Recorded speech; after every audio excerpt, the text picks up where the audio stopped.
नमस्कार किसान भाइयों गन्ना सत्र 2022-23 के लिए गन्ना एवं चीनी आयुक्त संजय आर भूसर रेड्डी ने गन्ना पर्ची के संबंध में और गन्ना आपूर्ति के संबंध में नई नीति की घोषणा की है। इसमें पर्ची आपकी कैसे लगेंगी, आपका जो बेसिक सट्टा होगा वो कैसा लगेगा और किन किसान भाइयों को प्राथमिकता के आधार पर पर्ची दी जाएंगी, ये सभी कुछ जानकारी उन्होंने दी है।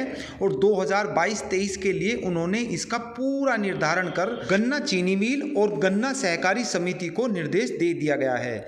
इसी की टोटल जानकारी मैं आपको आज की वीडियो में देने वाला हूं। यदि अभी तक आपने हमारे चैनल को सब्सक्राइब नहीं किया है तो कृपया करके चैनल को सब्सक्राइब करें और वीडियो को किसान भाइयों में शेयर भी करें ताकि वे भी इसका लाभ उठा सके। तो चलिए किसान भाइयों, मुझे यहाँ पर आपको कई चीज़ें बतानी है। उनमें सबसे पहले मैं आपको बता रहा हूँ कि यदि बेसिक सट्टा सैनिक का है या अर्धसैनिक बल का है या भूतपूर्व सैनिक का है या स्वतंत्रता संग्राम सैनिकों का है, इसके अलावा यदि इनके उत्तराधिकारी भी हैं तो उन पर सभी पर ये नियम लागू होगा और गन्ना आपूर्ति में उनको प्राथमिकता दी जाएगी। अब आप ये कहेंगे कि गन्ना आपूर्ति में क्या प्राथमिकता दी जाएगी, तो उसमें मैं आपको बता दूं कि यदि इनका बेसिक सट्टा है या बेसिक कोटा है, उसमें जो लास्ट के दो पक्ष होते हैं उनकी जो पर्चियां हैं वो ऊपर लगा दी जाती हैं। नीचे के जो दो पक्ष हैं यानी कि 11वां और 12वां, इसमें पर्चियां उठाकर ऊपर ला दी जाती हैं जिससे कि पर्चियां जल्दी जल्दी आ जाती हैं। नीचे के जो दो पक्ष होते हैं उनको खाली कर दिया जाता है। तो इन किसान भाइयों को जो मैंने बताया है उसको सीधा साधा लाभ ये हो जाता है कि उनकी पर्चियां फिर गर्मियों में नहीं आती, पहले ही उनकी पर्ची आ जाती हैं, तो ये उनको लाभ होगा। इसके बारे में उन्होंने जानकारी दी है। दूसरी चीज़ है कि कुछ किसान भाई ऐसे होते हैं कि जिनका बेसिक कोटा ज़्यादा होता है और ज़्यादा होने के कारण, ज़मीन कम होने के कारण उनकी तो बेसिक सट्टा उनका कट जाता है। तो किस स्थिति में उनका बेसिक कोटा कितना होना चाहिए और यदि आप गन्ना की जो उपज बढ़ोतरी की रसीद कटवाई है वो कहाँ तक आपको लाभ पहुँचाएगी, मैं अब आपको यहाँ पर उसकी जानकारी दूंगा। तो सबसे पहले वे किसान जो सीमांत किसान हैं, 1 हेक्टेयर तक का जो किसान होता है वो सीमांत किसान माना जाता है।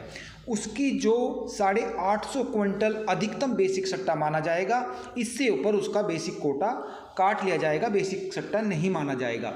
दूसरी श्रेणी में वे किसान आते हैं जो लघु कृषक हैं। लघु किसान हैं वे जो 2 हेक्टेयर तक ज़मीन होती है उन्हें हम लघु कृषक बोलते हैं। 1700 क्विंटल तक यदि बेसिक कोटा है तो उसका खप जाएगा, नहीं कटेगा, लेकिन इससे ऊपर यदि वो सप्लाई करते हैं तो उनका बेसिक कोटा कट जाता है। 1700 क्विंटल तक वो नहीं दर्शाया जाएगा, वो काट लिया जाएगा। तीसरे किसान हैं जो सामान्य किसान हैं, 5 हेक्टेयर तक जिनके पास ज़मीन है वो सामान्य कृषक माने जाएगा। उनका जो होगा 4250 क्विंटल अधिकतम माना जाएगा। इसके बाद में उनका बेसिक कोटा में जो उनकी सप्लाई है वो नहीं जुड़ेगी, उसको ख़त्म कर दी जाएगी। अब स्थिति इन्होंने जो बताई है संजय आर भूसर रेड्डी में, किस स्थिति में ये कहाँ तक जा सकते हैं, कहाँ तक इनका जो उपज बढ़ोतरी की रसीद है वो कहाँ तक लाभ पहुँचा सकती है। तो किसान भाइयों, इसके पहले भी मैंने एक वीडियो बनाई थी, तो मैं बता दूँ कि यदि सीमांत किसान हैं और लघु किसान हैं तो उनके लिए 100 रुपये की रसीद काटी जाती है उपज बढ़ोतरी की, और जो सामान्य कृषक हैं उसके लिए 200 रुपये की उपज बढ़ोतरी की रसीद काटी जाती है जो कट चुकी है। और उसके कटने के बाद कहाँ तक आपका जो बेसिक कोटा है वो नहीं कटेगा। तो इसमें जो लघु कृषक हैं यानी कि 1 हेक्टेयर तक, जहाँ तक उनकी सीमा 850 क्विंटल थी, यदि वो 100 रुपये की उपज बढ़ोतरी की रसीद कटवा लेते हैं तो 1350 क्विंटल तक उनका बेसिक कोटा नहीं कटेगा। इससे जो ऊपर होगा वो काट लिया जाएगा। तो ये एक बहुत ही अच्छा आपके लिए ऑप्शन है और ये बहुत ही ज़्यादा हो जाता है। इसके बाद तो बहुत ही कम कृषक ऐसे होते हैं जिनकी सप्लाई इतनी होती है। अब मैं बताऊं कि कृषक जो 2 हेक्टेयर तक हैं, लघु किसान हैं, वो सामान्य स्थिति में तो 1700 क्विंटल उनका अधिकतम है, लेकिन वो जब उपज बढ़ोतरी की रसीद कटवा लेते हैं तो 2700 क्विंटल तक उनका जो बेसिक कोटा है वो नहीं कटेगा। 2700 क्विंटल तक उसकी कैपेसिटी हो जाती है। तीसरा है जो सामान्य किसान है वो 4250 सामान्य स्थिति में, और जब 200 रुपये की रसीद कटवा लेंगे तो वो 6750 क्विंटल तक भी उनका बेसिक कोटा नहीं कटेगा, यहाँ तक उसका खप जाएगा। उसके बाद में जो सप्लाई हुई होगी वो काट ली जाएगी। तो ये मैंने आपको क्लियर कर दी है। किसान भाइयों, एक जानकारी ये भी दी गई है कि जो किसान बीच में जब चीनी मिल चल जाता है और किसी कारण से गुजर जाए तो उसका बेसिक कोटा बंद नहीं होगा, उसका बॉन्ड बंद नहीं होगा, वो बराबर चलता रहेगा। हालांकि ये नियम पहली साल भी था और इस साल भी इसको लागू किया गया है।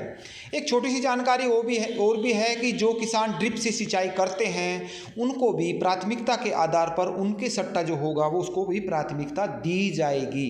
तो इसके बारे में भी आप अपने गन्ना सुपरवाइजर से मिल सकते हैं कि हम ड्रिप के द्वारा सिंचाई करते हैं तो वो हमारे लिए क्या कुछ सुविधा दे सकते हैं, इसके बारे में भी उनसे वो संपर्क कर सकते हैं। तो मैंने आपको जो टोटल जानकारी थी जो आपके लिए फ़ायदेमंद साबित होगी वो मैंने आपको टोटल दे दी है। ऐसी ही जानकारी आपको फिर भी मिलेगी। तब तक के लिए सभी किसान भाइयों को नमस्कार।